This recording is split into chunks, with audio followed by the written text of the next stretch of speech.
Hello, dear friends, and welcome to the first episode fully made in English, or what we call English here in Quebec. Recently, one of my Swedish friends was in town with his band called the Hollow Effect. For those who don't know this band, please go to Spotify or any other streaming platform to listen to their first and only album so far, Days of the Lost, which is pure magic and worthy of the legendary melodic death metal sound of Gothenburg. The real reason behind having this refuge king on the podcast was to talk about on how it was to grow up in Sweden, but foremost, to know how his musical career started when he was just a kid. I was also curious to ask him how it was to meet his hero and how he felt when it happened. Because let's be honest, even our heroes have their own heroes. And this is how it works. Whether it's in sports, music, or arts in general, everybody has their own favorites who they would do anything to meet them one day. Before we go, I wish you could have all watched Niclas during this interview. It was so funny to watch and listen. It was truly a fun grenade. All right, now, let's listen to this and let me introduce you to my friend, Niclas Engelin.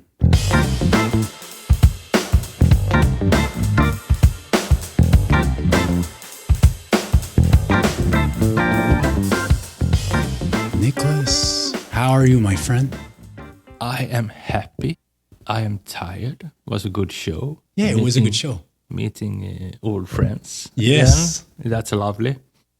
Been a long time. Yeah, it's been a long time.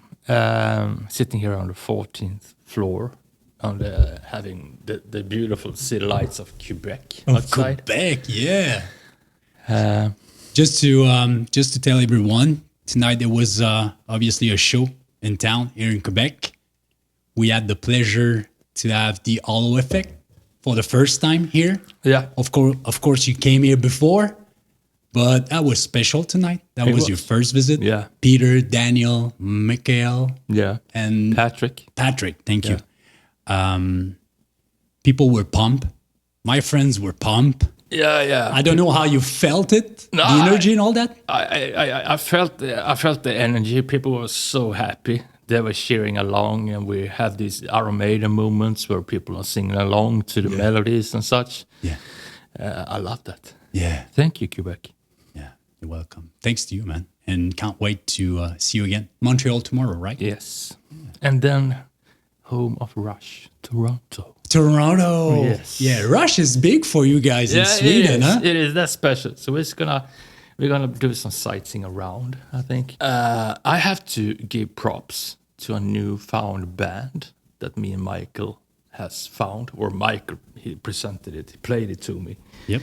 They're called Crown Lands. It's a duo.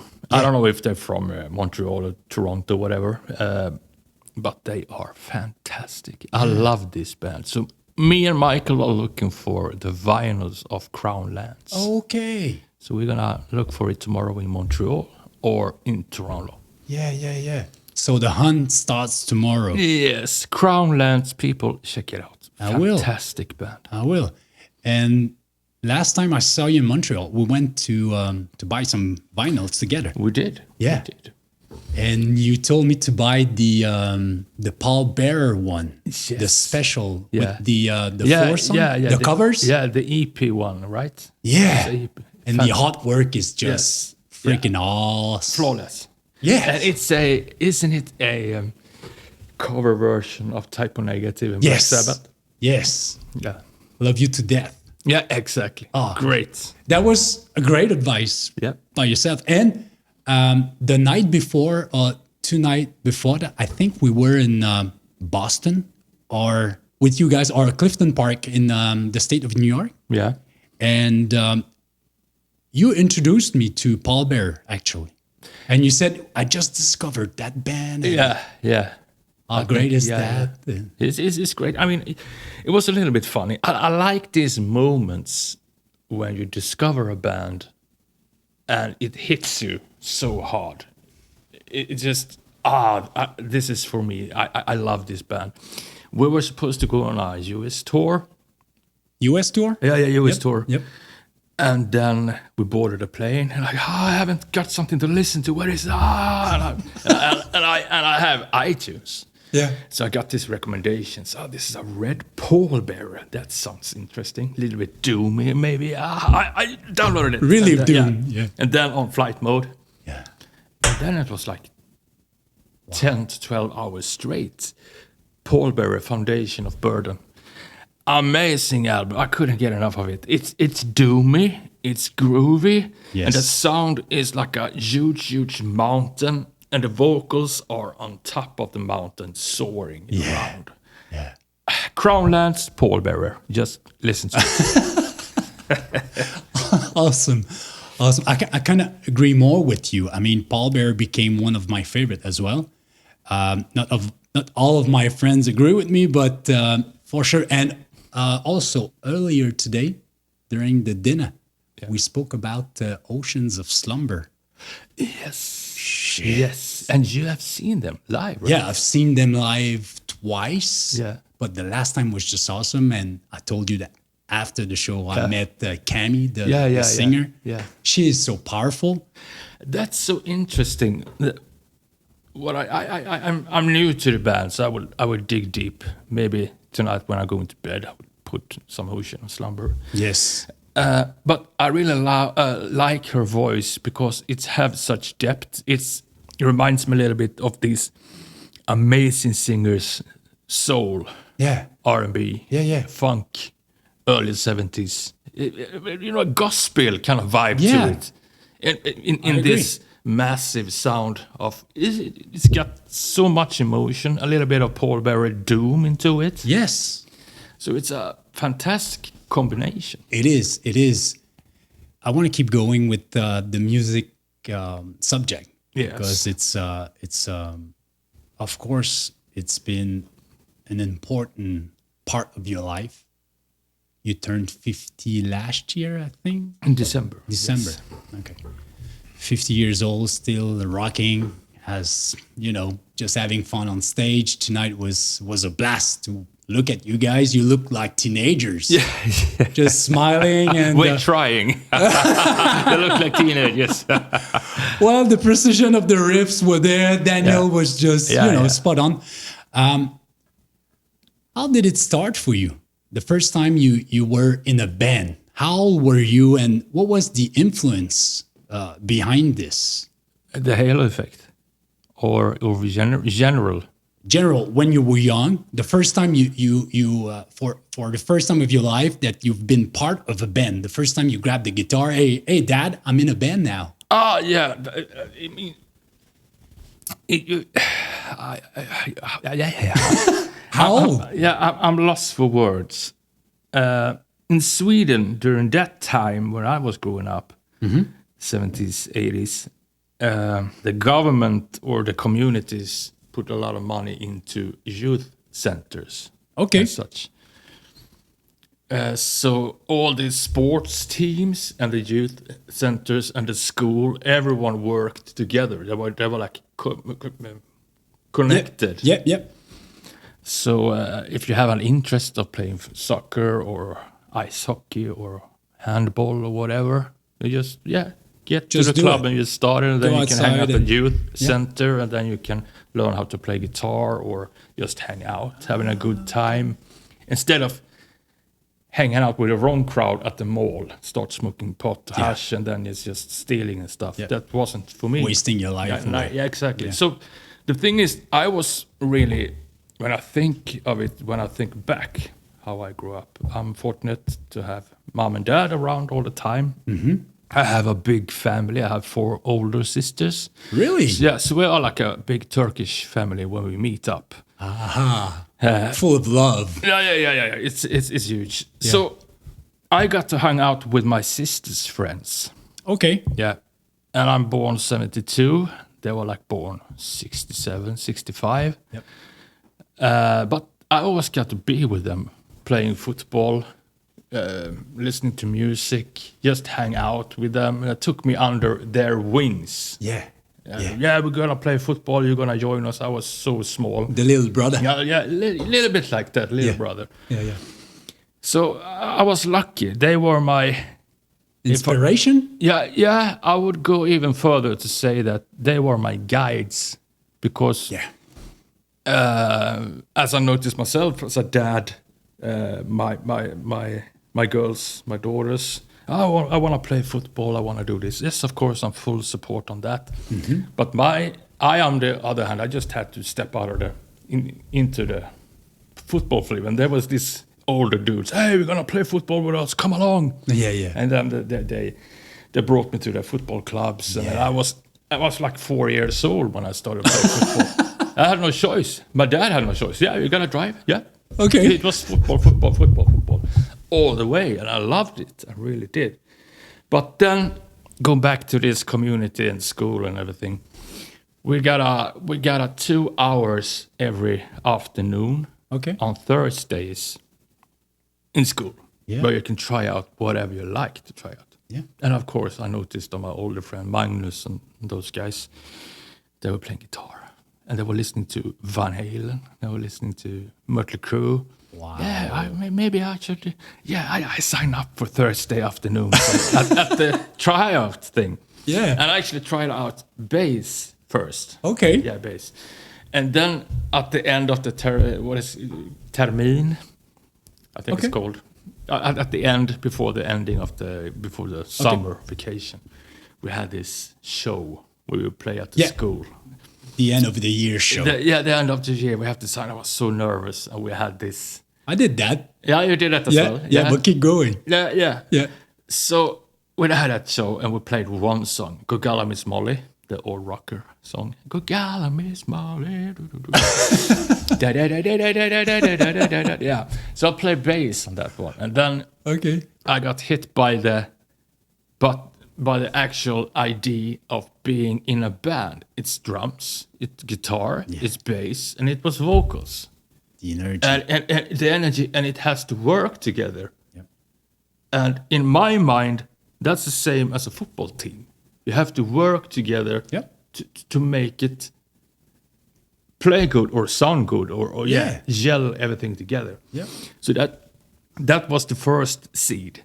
And then, of course, the other guys took me under their wings. Hey, we gotta bring it to practice. And they brought me to practice almost every Sunday. The soccer practice or the guitar practice? The older dudes, to the rehearsal space. Okay. And the funny thing is that it was in Majorna. It's a part where Michael is living at the moment. Okay.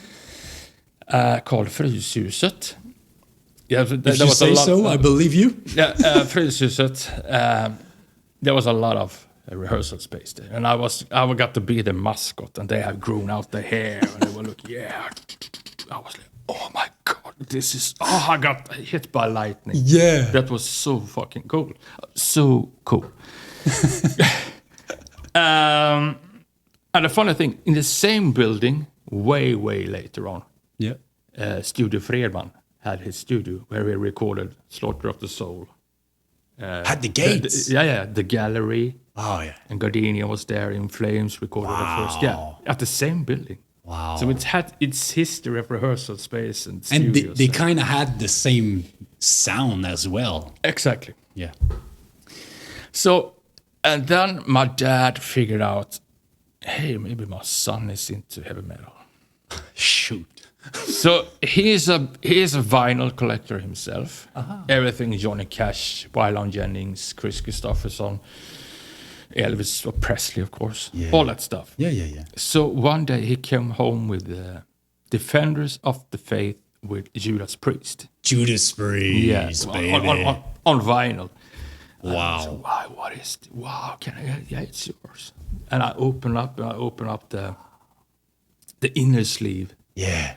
And it was just magic. Yeah. Leather clad with this Gibson Flying V's. And yes, denim and leather. Wow. I was hit by lightning. Yeah. And then I put it on, the first song, Free Will Burning.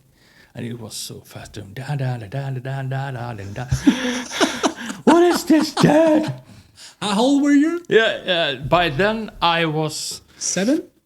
No, I was maybe 11. 11? Yeah, 10, 11, something like that. Okay.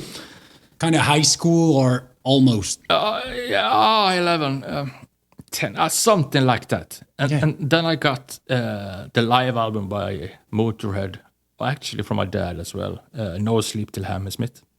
It's a live album. And then Dio, Holy Diver, and so on. And also Metallica, Ride the Lightning. Ride the Lightning. I was helping my mom up with the groceries. So we're going down to the mall, and can I check in the record store? Okay. Yes, of course. I just gonna buy some more stuff. And then she came, and this is I was like hit by lightning. But wait a second. You got the original copy back then? Yeah, of course. Jesus. Music for Nations release. Wow. And I listened to it. Da da da da da da da da da. The intro to the song. Fight fire with fire. Mom, can I have it? Of course. I got it. Such great parents. Yeah. They were always been very supportive. Big time. Yeah. Also my sisters and all their older friends. Very supportive. And so the first vinyl was from your dad, Judas Priest. yes. And then that was it. Then he opened a flood. Just spring to life. And I have another cool and funny story. Go ahead. I was in the 4th grade, Yep. something like that. We have this, I think we called in English congregation. Okay. Meetings. They brought us middle graders to meet up every Thursday at 8 o'clock. And then a teacher would speak about the world and the state of the world. This is good, this is bad. And you sat there for 20 minutes like this. Can we go now? But this was insane. Why? Listen to this. Yeah, I'm listening. This time, it was the music teacher. And he was so... He looks, sorry for saying, wild? He looks like the cool hipsters looks nowadays with their beard and with the long hair and the glasses. But he was so mad because he was into Beatles and all that classic stuff. And he put the projector on. I'm like, what's happening? And turn off the lights. What is this? Ba-doom! He put a big ass picture, an interview with Merciful Fate, King Diamond himself. No. Yes, when he was standing with the bones and with a corpse paint and everything. Yeah. And me and my buddy Kim, we were like, what is this? This is horror. This is... Yeah. And the music teacher, of course, he went mentally mad. This ain't music. This is satanic. You shouldn't be listening to this. This is not music, people. Kids, listen to me, please. This is not music. He was raving for 20 minutes. And me and Kim was just like that, giving the horns. And 4th grade. 4th grade, yeah. So Kim could easily win the Olympic Games in shoplifting. Okay. He was amazing at that. He could steal anything. Yeah. So we went down to the mall. I went into the record store. I did this and that. There it is, Kim. And I went down and he put it under his jacket and went out. Yeah, that's the one. I can't wait to meet you, Kim. Yeah. And we went home to his home because his parents wasn't home. I couldn't go home to... of course. There. So that was during a break, during school. We ran away down.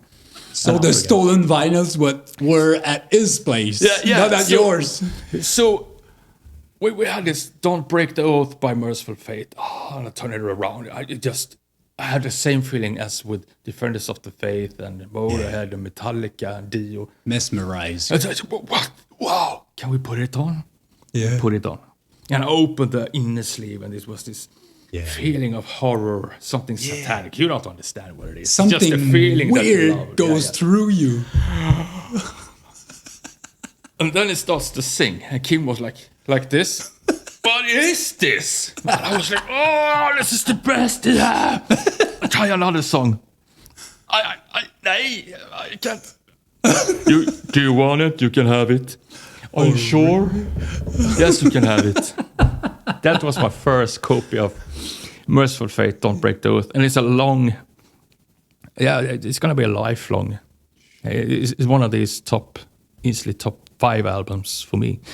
Sorry, King, but now I got at least 15 copies of the same album. So I think I paid back. That was a great story. Guys, you should have seen Niclas's face while he was telling that story. It's so funny. That's why I was laughing that bad. Oh man, such a great story. But then you got into a band. You got in a band. I mean, yeah, we got into a band. We formed a band. What was the name of your first band that you were part of? My first band. Do you remember? Yeah, the proper first band. We formed it. I have started the 7th grade. For just 1 week in. Okay. And I had my friends older. Yeah, they are 1 year older than me. Kent and Jonas are the names. I was walking there with my go into a class. They stop. Oh, hey Kent. Hey Jonas. You want to be in our band? Yes, I can be in your band. Yeah, that's cool. All right. Meet up this afternoon at the youth center. We got time. Oh, really? So we started that band, and we had it for like 5 years or so. Really? Yeah. Wow. And the singer was at that time in the 5th grade, but he could really sing, and it was a little bit. Sorry, Jim, you're not crazy, but you were wild. But that was so special. Cool. Yeah, special. And we had song titles such as Heavy Metal Christmas. That you created? Yeah. Electric Spider, Evil Darkness, Madman. Do you still remember those on the guitar? Yeah, that's the first songs. We had so much fun. So no covers, just... No covers. We started to write immediately. Really? Yeah. Wow. Because everybody starts with covers. Yeah, they do. You go around playing bars and... Yeah, no. That wasn't for us. We were named Rising after the Rainbow album Rising. Yeah. Ronnie James Dio. Yeah, Ronnie and Steve. And I think we were quite funny to watch because we were trying to be Van Halen and Mötley Crüe and we're showing up with the moves. Showing off, How was his skill back then? That was the first seed of, the first... of the riffage. The first riffage, yes. We had fun. Of course you had fun, man. It sounds fun. Yeah, you gotta start somewhere. Yeah, you gotta start somewhere, definitely. I was gonna ask you, how was it the first time you met your heroes, your heavy metal heroes like Lemmy? I know you're a big Lemmy fan. Yeah, I am. And maybe Ronnie James Dio as well. Yeah. How was it the first time you met these guys? I never met Ronnie. Oh, okay. I met Lemmy once because he's my hero, idol. I know. I've been listening to. I think I saw a photo of that. You were on the side of the stage. I watched so many Motorhead shows. I had plenty of opportunities to meet to meet Lemmy, but I toned it down because it was something special. You wanted to keep it like special. Yeah, like he's an icon. I don't want to know how he behaves backstage or stuff like this. I want to keep it like the image that I have of him when I listen to him. Yeah, a little bit like that, and. I was shy and So, but then I finally got the courage to meet him because at that time my friend was working as an assistant to Lemmy for years. And he was like, Niclas, you gotta meet your hero. Yeah, of course. You gotta do it now. Yeah. All right. So we played at the same festival in Europe. I think it was Rock am Ring or Rock am Park. Okay. And I watched their show. They played later on, And I think I waited for an hour. I was like, yeah, Niclas, wait here. Wait, we're going to meet him. And then I finally met him. And that was so freaking cool. Yeah. Because he was so into me. He was looking in my eyes. Hello, Niclas. Welcome. How are you? Really? How was your gig today? Wow. Do you want anything to drink here? Or, he was interested in me. And he took the time. All the people. Yeah. That was your moment. Yeah, it was my moment, yeah. And we talked for a few minutes. And I was like, wow, I feel comfortable here. Yeah, it's like I envision it to be. Mm-hmm. And then we took the picture, and I couldn't. Yeah. I was like a schoolboy, and it just, don't laugh, don't look cool. All right. I saw that photo. Oh, yeah, that's the photo. You were so excited. Yeah, I was. So that's a very beautiful moment for me. Yeah, those things change your life or your perspective on things. Yeah. So, yeah, I agree with you. Tonight you played maybe your 1,000 show. I don't know how many shows you played in your life. Don't know. Do you still get that funny feeling before the show, like being a bit nervous, anxious, stressed? Yes. I have been thinking about that, because if I don't have those butterflies or feeling a little bit tired because I'm nervous, yawning a little bit, it's time to pack it in. I think you gotta have that nerve to it. It's what I thrive upon. That's my drug of choice, if you can say so. I really like those moments. And then the intro kicks in, and then okay. Yeah, and you hear the roar of the crowd. Yeah. Yeah. I mean, let's do this. I want to ask you that question because, 99% of the people living on this planet will never experience this. Like coming on stage for, the entrance and the crowd is like, yeah. How is it? It must be crazy because you played at Wacken, you played at Rock am Ring. Yeah. It's dark of people. It's only people. Yeah, it's a sea of people. It's a sea. Thanks. Possible to phantom or to take in. It's just a mass of people. Yeah, and it's so powerful.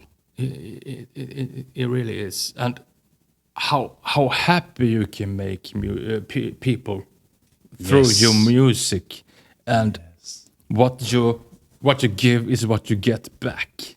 That's why I'm always smiling. I can see people are having a good time, and they are there for the love of the music. Yeah, and I love to play the music for the supporters of the band. It's like they're giving you back.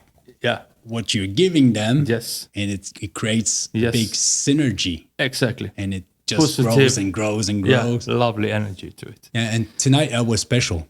Special. I saw Peter being happy and smiling with Daniel, and it reminds me great, souvenirs back in time. Yeah. So it was something. How did it start? The All Effect. We had a meeting. Yep. Jesper was with us.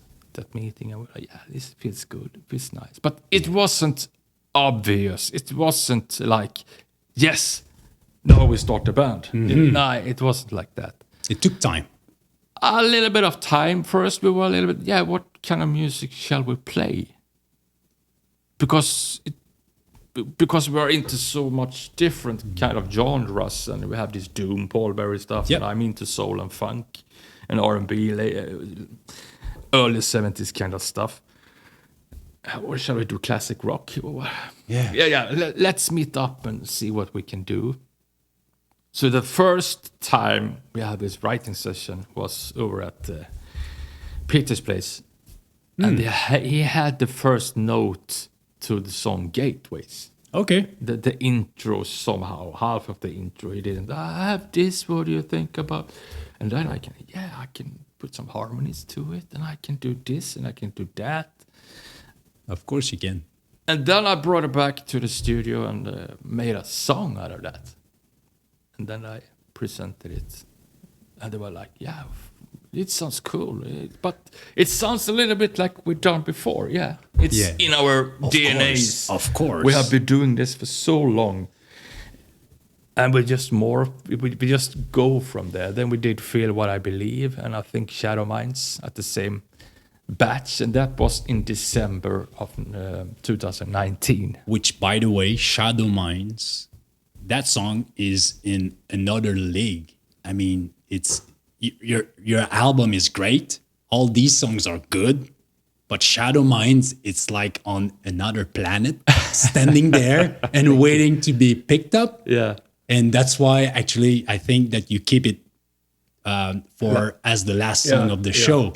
And you could tell by the energy of the crowd when you started it, man. Yeah, the intro and everything. And I was backstage and I was like, jumping, Oh man! And then it started at some point.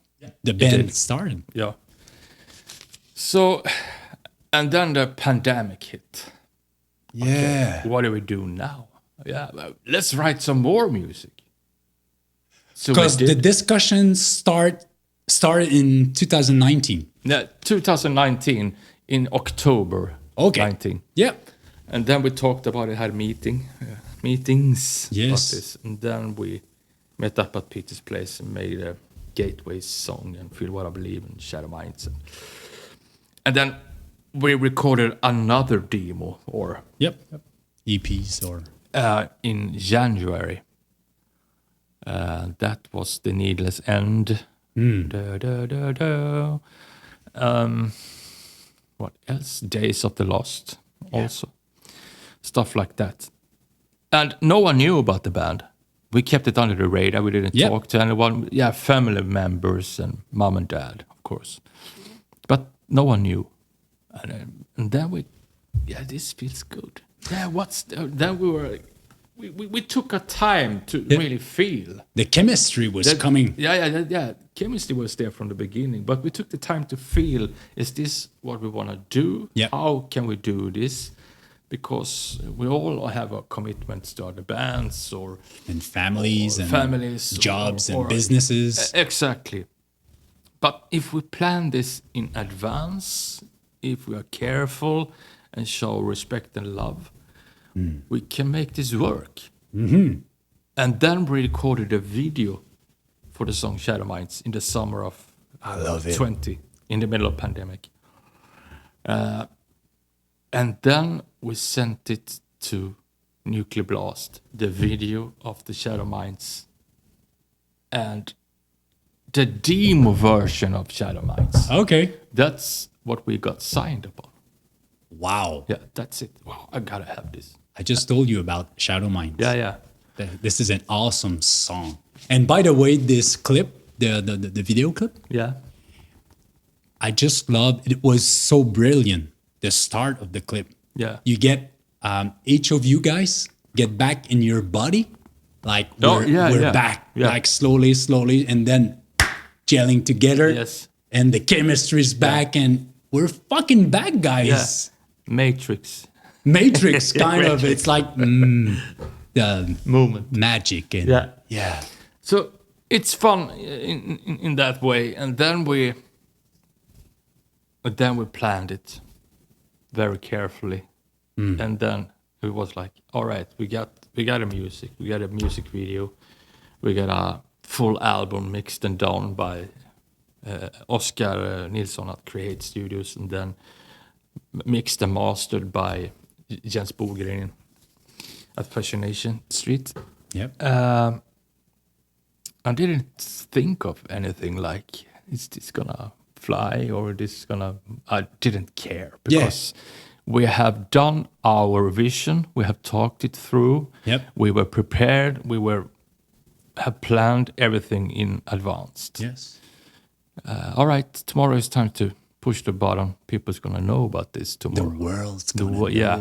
And I didn't think about it. Yeah, I put the little one to bed and let's read some books and let's go to sleep. Then I woke up. my iPhone was like, wow. And then I kind of understood. You realized. I realized, all right, I didn't know it's got this kind of feedback to it. Of course. I didn't count on that. I just didn't think or see it that way. So, but it was a boost, of course. You Yes. felt very happy that our vision and plan have hit home and it flew away. Yeah, of course, big time. Yeah. Well, to us, I mean, my friend Simon is there with us, watching us, and he's pretty quiet but smiling. I think he loves what's going on right now. But when we heard about it, I mean, it was like, it felt like it's all stars. You know, we have Team Canada here, you know, on hockey and all that. And then these stars are getting together to form a band. Wow, we're just texting each other. Can you believe that? And Julie and oh man, it was just like Christmas, and you know, in advance. Yeah. But that was one of the things that we talked about early on. To not be called a super band or, you know, an all-star, blah, blah, blah. Yeah, I get it. This has to be a band, a hard rock band, heavy metal band, whatever you call it, who stands on its own, and we are a band. We are the halo effect. Yes. That was very important to all of us. Yeah, it's not, but you know, to me, to be honest, at the start, it felt like it was your band to me, because you look so energized by it and so happy and so into it. I was like, geez, he's got his own band now. I don't want to be negative to the other members. I mean, I say it with full respect. I love these guys. But it felt like, okay, Niclas started this thing and wow, it's just gonna explode with success. And then Jesper, I mean, we love him. I hope he's doing fine, by the way. Yeah. Absolutely. Yeah. He's with us in body, mind, and spirit all the time out here on tour. Yeah, I get it. He's with us. Yeah. Actually, about Jesper, I asked you earlier, how does it work when you come up with, you know, a first riff, first notes? And I asked you, what's his implication? How do you build these songs? Do you do this together? Is it more you? Is it more him? Or whatever comes up first with the best idea?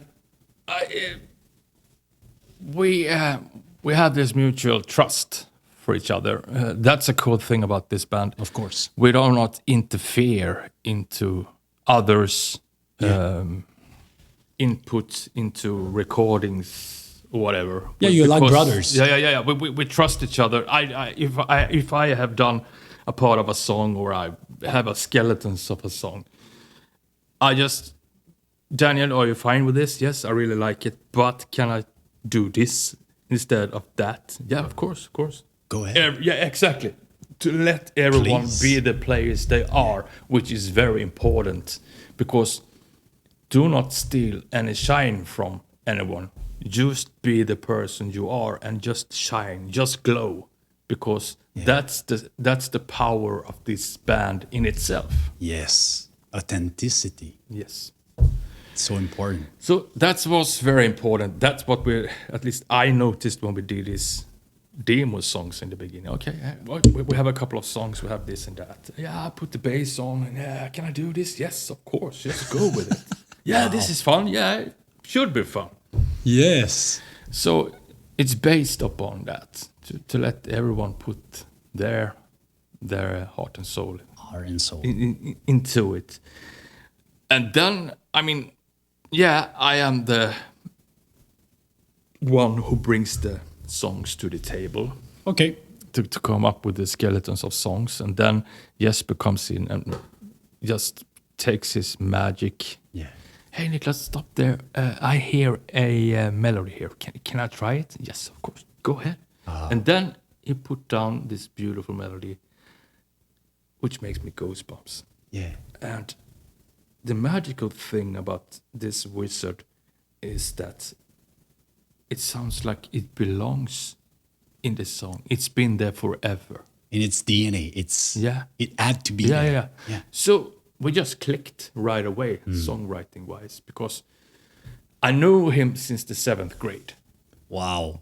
In, Okay. in school. So we kind of had our bands. We had a band called Poltergeist back in the youth center.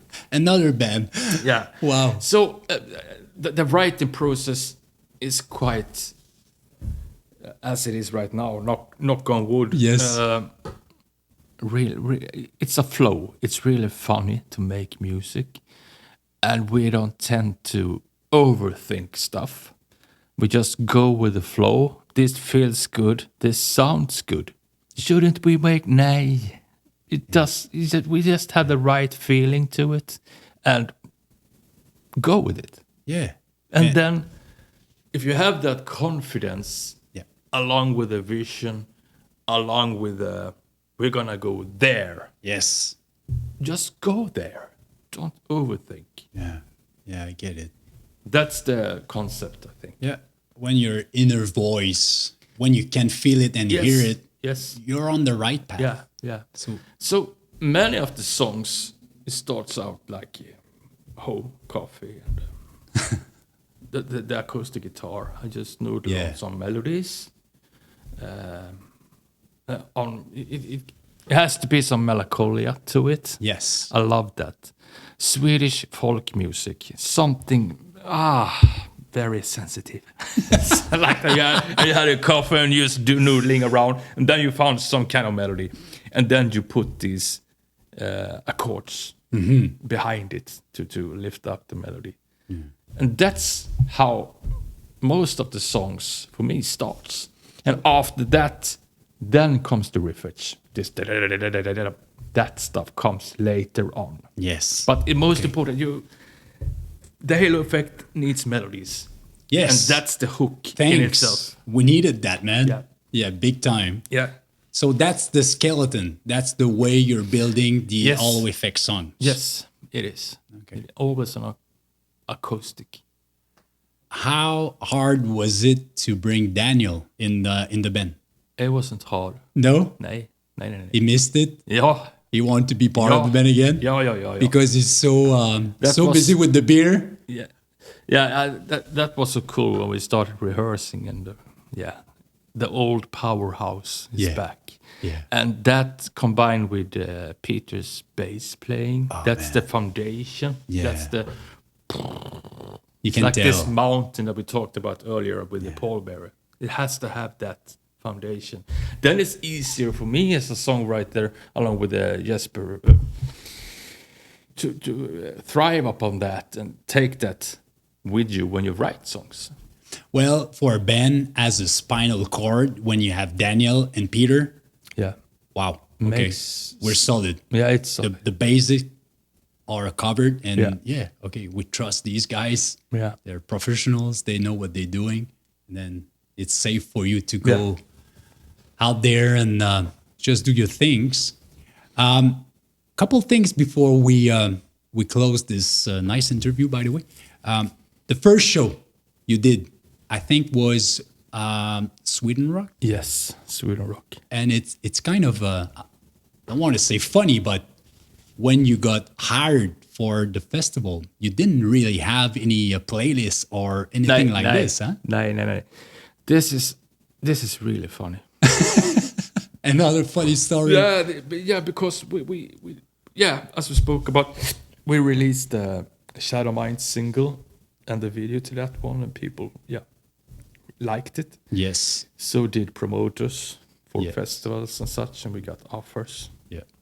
And we got this Sweden Rock offers. Offer. I'm tired now. Yeah. Excuse me for that.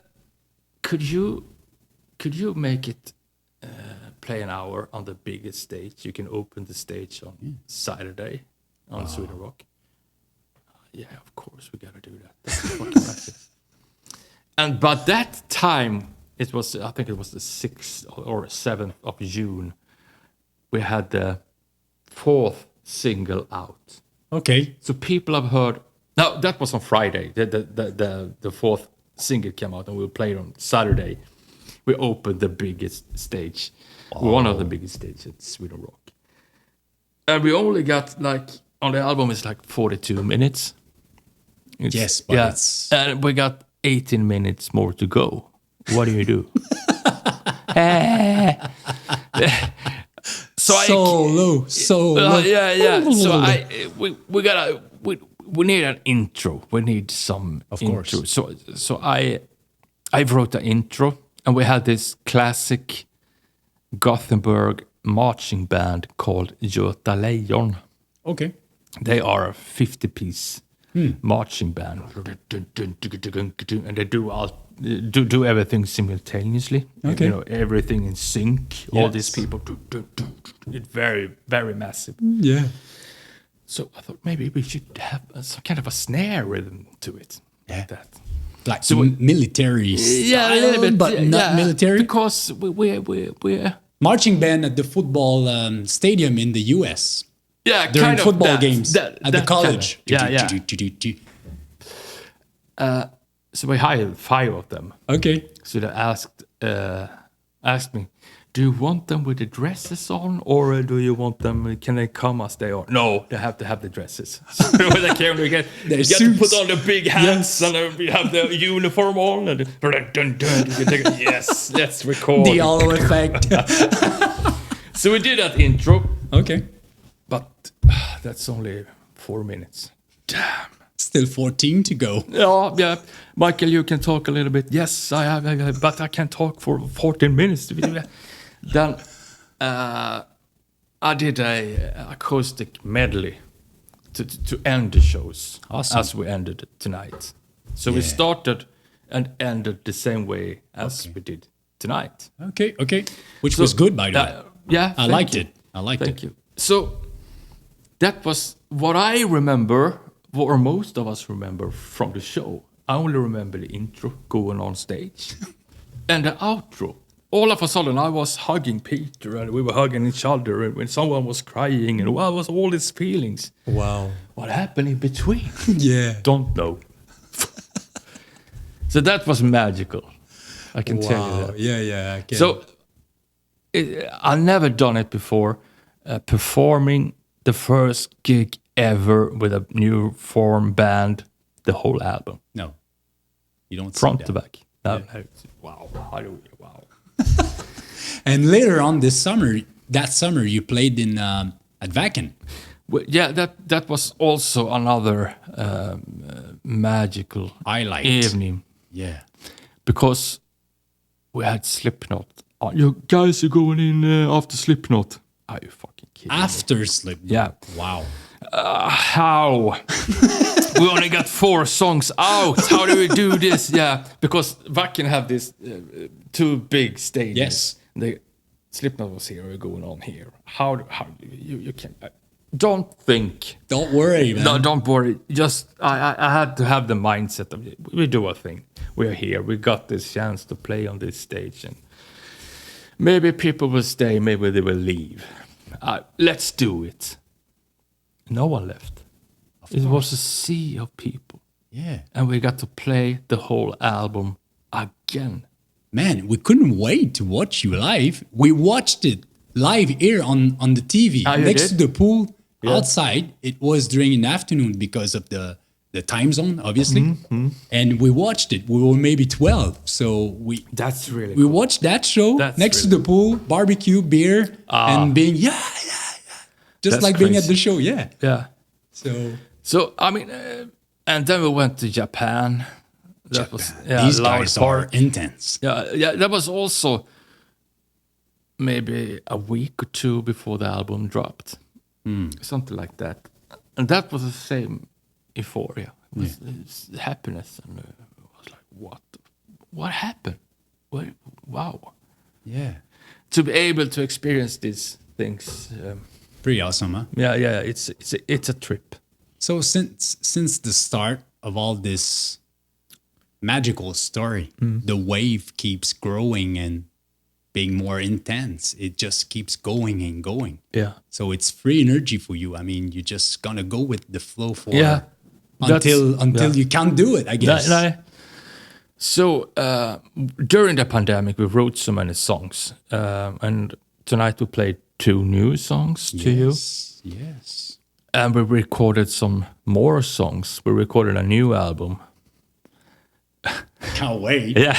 When? Which will have release maybe... Christmas? No. Next year. Early next 2024. year. Yeah. Okay. We're going to have that one out. And we have recorded 2 videos for 2 songs. And we're going to record 2 more, I think. Awesome. So, yeah, Exciting. we're having a lot of fun. Exciting. The fun grenades. Yeah. My friend, it's been a blast talking to you. Yeah, it's always likewise. nice to see you. Yeah. We don't have the chance to hang out together as much I would like to. But hey, just keep going, man. You're doing a fantastic job. You're having fun. Yeah. We can tell. You're a teenager again in your Yes, heart. I am. I feel like 17. Thanks, man. Thanks. Thank you for this wonderful podcast. Yeah, can't wait to release it. No. And don't forget to obey the riff. Obey the riff. Yes. Obey the riff. Very important. always. Okay, thanks, and talk to you soon, man. Yep. Okay. Bye. Bye. I hope that you liked this interview as much as I did. Niclas has been so generous with us, sharing some of his personal memories. Truly an unbelievable human being. I will never forget this moment. What a better way to finish all this with one of their songs, my favorite, Shadow Minds. Enjoy, my friends, and as Niclas would say, obey the riff. What side of this? What a shit moment. Left the parents.